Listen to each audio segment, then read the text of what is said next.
Oh, Greg, a follow up too on that.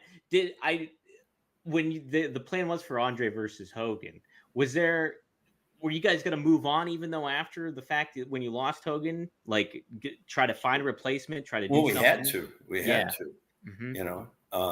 it threw everything up because Vern would always, he'd lay out a whole year at a time. Right. We'd start at the end and come back.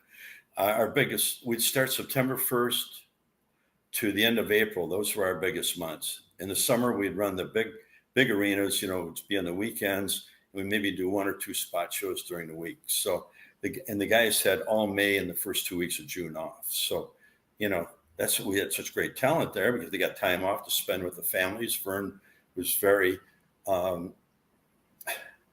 conscientious of everybody's families and how they had to spend time with them because when I was growing up, he was on the road. He was never home. Yeah. Back in the 50s, they did the DuPont network and then they went to all the territories and he'd wrestled, like TA did in Charlotte. They were never home, on the road all the time. So he didn't want that. He wanted to be able the guys to be able to be time with their families and still make a great living. So that's why he was considered the best payoff man in wrestling for a long, long time. Yeah. How about that? And then proof is in the pudding too. He could train, he could wrestle, he could be a champion. If Hogan would have stayed there and the thing would have worked out with CBS, wrestling would probably be a whole lot different right now. Could you imagine, man? Yeah. Wow, but you know what?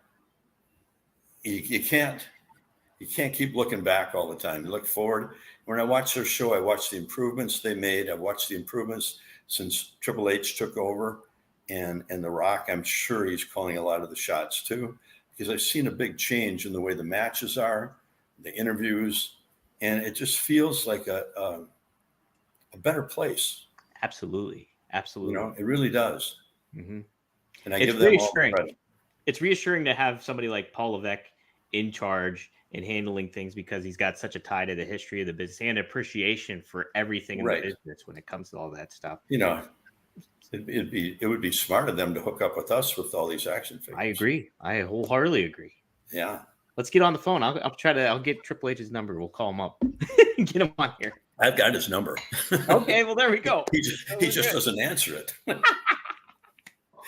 That's why. Stephanie used to answer. Now I just get a text message. I'm out of the business. You're out. She's out. She said.